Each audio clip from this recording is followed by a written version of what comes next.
everybody, and welcome to this episode of Infantry Outdoors. Yours truly, your favorite disabled DJ. I'm DJ Infantry, back at it again. Well, it's round 3 of the King of the Glades series, guys, and we're back in Clewiston. But before we get into that, let me first acknowledge the folks that helped get us here. We want to recognize our sponsors. This episode, of course, is sponsored by Lady B with the National Motor Club. Get your coverage, get yourself protected, no matter where you drive, on the highways or byways. Her information and all of our sponsors' info is in the description below, so check them out. Also, Real-Time Bait. Get your customizable baits, guys. I fish with them all the time. Worms, jigs, soft plastics, whatever you need. Flukes, swim baits. 100% customizable. 32 different color variations with flakes that you can add to it. Check them out at realtimebait.com. Also, I'd like to welcome 2 brand new sponsors to the program. Starting off with thesellpages.com. Hey, list and get your information out with thesellpages.com. Check them out or list with them today. Thesellpages.com. Make sure you check them out now. Also, I'd like to welcome Sarge Creations. That's S-A-R-J Creations. Custom vinyl decals, banners, and so much more. All of their information, and again, all of the sponsors' information is in the description below. So check them out because they help make the program possible. And of course, all of the products we use in our program, rods, reels, lines, camera, equipment, editing software, it's all down there, guys. And if you click on the links, you'll be helping the program by shopping for the items you already use through our Amazon Associates program. We'll get a small kickback from all of your purchases, but you won't be charged anymore. So check us out, help us out, and click and follow the links in our description. That's what they're there for. So guys, here we are, round 3, King of the Glades, Clewiston, Florida, Lake Okeechobee. We're back again. This actual trip, I took my family with us. We stayed again in Uncle Joe's. Great place, by the way, great people. Really nice place. It's only minutes away from the launch at Roland Martin Marina. So it made it really convenient for us, especially there's a gas station right there on the way, so we can fill up the boat on the way to the ramp. Everything worked out wonderfully. So starting things off on Saturday, the pre-fish. It wasn't like the way we wanted to expect it. I got some new gear, got some new electronics on the boat, got a Lowrance 9-inch unit that also linked to my tablet, which is 12 inches, which makes it easier for me to see. Created the Fish and I went out Saturday with kind of high expectations. We got out later than we really wanted to because by the time we got loaded up and everything else, and for me to take my family, for those of you that travel, that have families, you know that, well, it takes a little bit longer. So by the time we got there, it was late afternoon, but we got the opportunity to go out and fish. Hit the lake hard, went down to South Bay, down to the south end of the lake from where we were, and went and basically did recon. We wanted to be able to map the area, we wanted to be able to get some depth, find the fish mostly, and have it on a map for the next day. So we drove down to South Bay, we fished, and boy did we fish.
We still, throughout the day, weren't having any luck, and it was starting to look like a repeat of the last time in January, as you guys know, where we struck out.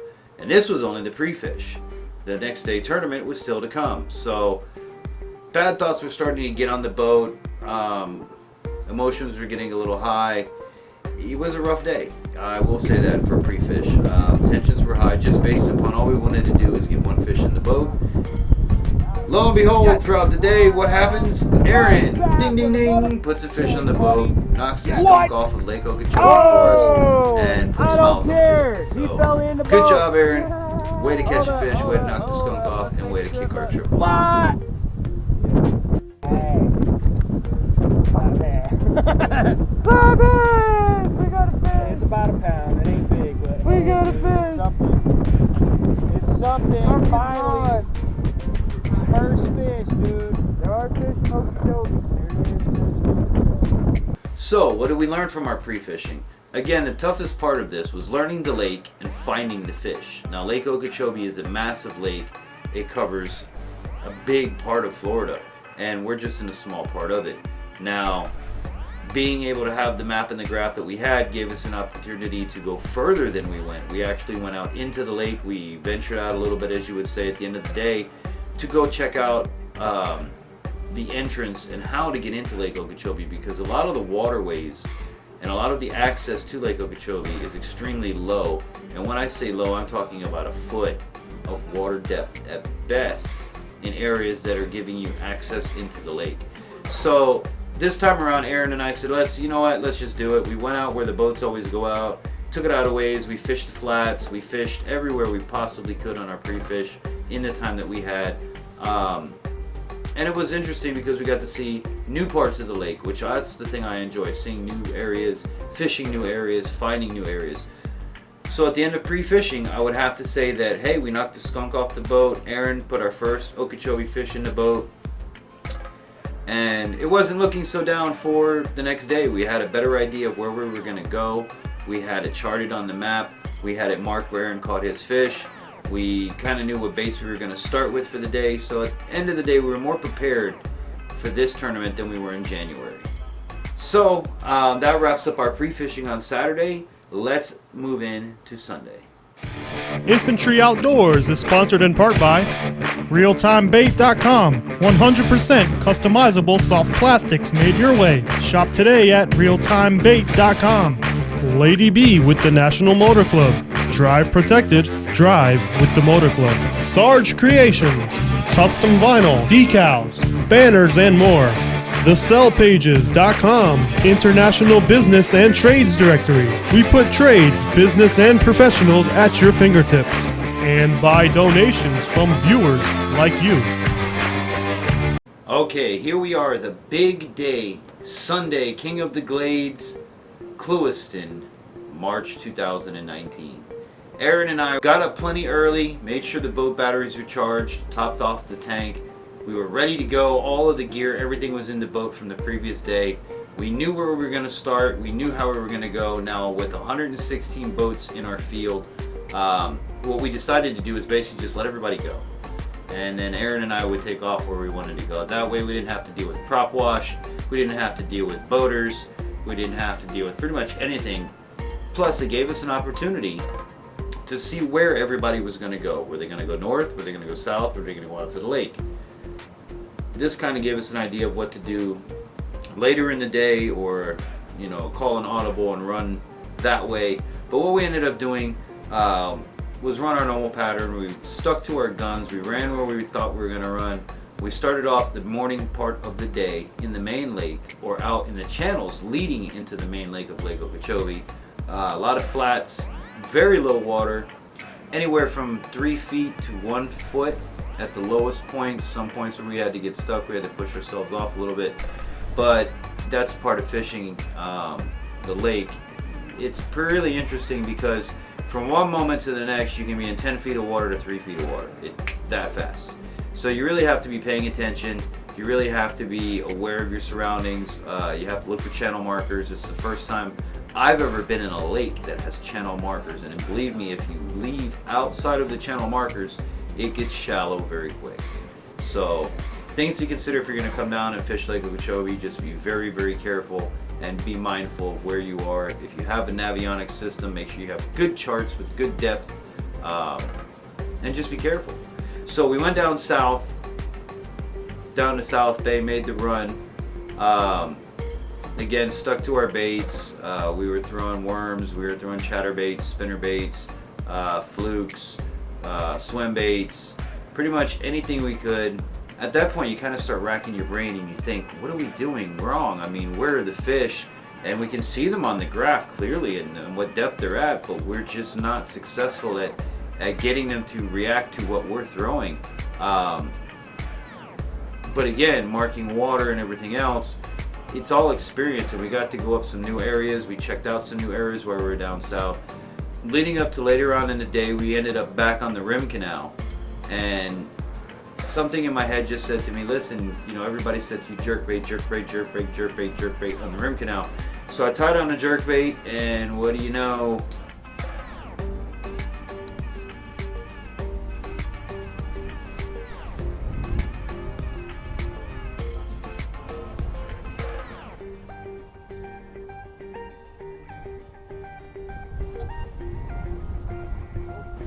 We got a fish.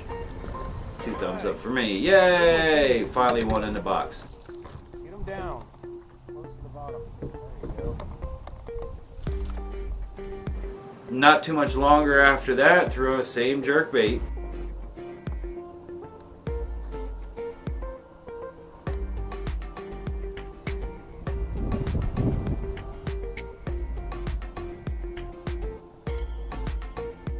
What do you know? Another one. I'm on a roll. But that was pretty much it. But hey, we have 2 fish now in the box that we have to turn in for weigh-in on Lake Okeechobee. So the skunk, Aaron broke the skunk off in pre-fish, and Infantry turned around, kicked it into high gear, put 2 fish in the box when it counted for the tournament. Now the rest of the afternoon you'd think would go with that continued pattern, throw a jerkbait, catch another fish. But we ended out with a tournament only bringing in those 2 fish. But it was a lot of learning, to be honest with you guys. I got to use my graph for the first time, to really use my graph, to learn it, to understand what I'm looking at, what is side scan, what is down scan, what is this scan. I mean, they come with so many features, it's unbelievable. But the part that I enjoyed was the fact that I could link my tablet to my Low'S unit. I actually purchased a 12-inch tablet specifically for the purpose of linking to the Low'S unit, putting it at the front of the boat. So I'm using the same transducer to provide my console unit as well as my front unit, which I like that a lot because it tells me water depth. It tells me things that with the screen as big as I have it, I can see with no problem. So really cool. So rounding out the tournament, we went into weigh-in. We ended up weighing in 3.36 pounds, which was a good day. Had some fun. Stuck around for the raffle. Met some nice people that had a good day. Big fish was not almost 10 pounds. Second big fish was just under 10 pounds. Third big fish was just about 9 pounds. So there was a lot of people doing a lot better than us. But congratulations to them and to their success. For me, I got to go out, had some fun. It was a learning experience. We went out, we were safe. We came back safe. We did our best, and we put in 3.36 pounds. Now our next tournament's coming up in April. It'll be the first Sunday of April, so of course we'll be bringing you that. Now I do want to apologize to you guys if you made it this far that we're looking for the live streams. I dropped my phone. This was a trip of peril for us. I broke my phone. On the way home we ended up with a blowout on the trailer tire, so I had to change a tire on the side of the road. Tensions got high towards the end of the tournament, not catching fish. It was a lot of different things, guys. So for those of you that are looking to get into tournament fishing, even small tournaments, like your local stuff, it is a challenge trying to do your best and wanting to do your best. But remember that this is fishing. There's no guarantees. This is not called catching. At the end of the day, nothing and no one determines what you're going to catch, where you're going to catch it, how big you're going to catch, and how many you're going to catch. All you can do is go out and do your best, and that's what I'm doing, and that's what I want this series to be about, is for you guys to see me, a visually impaired, legally blind person, out in a professional tournament series. Now, I don't have professional gear. I have a 1987 Bass Tracker. The technology that's on my boat is more advanced than my boat itself. I just recently purchased a Low'S Navionics system. I recently purchased things to help. Now, all of these things, again, for me, are at a hefty price because screen size is the important feature, not so much what the unit does itself. But when you buy a large screen size, that's large dollars. We reached out to some of the companies to try to get sponsorship, and to tell you what I do in 100 words or less is kind of hard, so we've been denied sponsorship from some of the companies. But hey, down the road, you never know. Either way, I'm not a rich guy, and that's what I want to portray to you guys. I'm a working class person just like you, but I want you to see my travels and my journeys in the professional bass fishing or semi-professional bass fishing series, and give you a better understanding and better way of deciding, is this what I want to do. Now, there are other options like fishing clubs, which are another great way to go out and compete and have a good time with friends, that are not as strenuous, not as difficult as what I'm doing. Now, I'm only traveling to 2 different places. There are other ones like the BFLs, the FLWs, where you travel through different states, which is where I'm hoping to be one day here soon. But my goal with this series and with this is to show you guys what I go through, how I go through it, what I do, and what modifications I use through the tournaments, so that it will inspire you, and maybe you want to try it. Maybe you say, hey, you know, I saw Infantry do it, and this guy can, you know, he's visually impaired, he's legally blind, and he's out there doing it, he's fishing, he's competing. I may not be number 1, but I'm a number, and that's what matters to me. At the end of the day, I'm out there, I'm throwing my line, I'm trying, so you can too. I'd like to thank you for watching, and if you haven't by now, hit that subscribe button, smash that thumbs up button, let YouTube know we're doing a great job, let them know you like our content, and feel free to drop us a comment on anything that you see here or that you'd like to see. And if you know someone that's visually impaired or disabled or all ability or whatever you like to call it, if you know someone that loves the outdoors but has a physical challenge, write to us at infantryoutdoors@yahoo.com. I'd love to hear about it, and I might even feature them on an upcoming show. So, thank you to all of my sponsors. Once again, Real Time Bait, Lady B with the National Motor Club, thesellpages.com, and Sarge Creations. Make sure you check out all of their information in the links below. And again, be sure to shop using our Amazon affiliate links. Help us get a little kickback from Amazon. It goes a long way to supporting and sponsoring this show.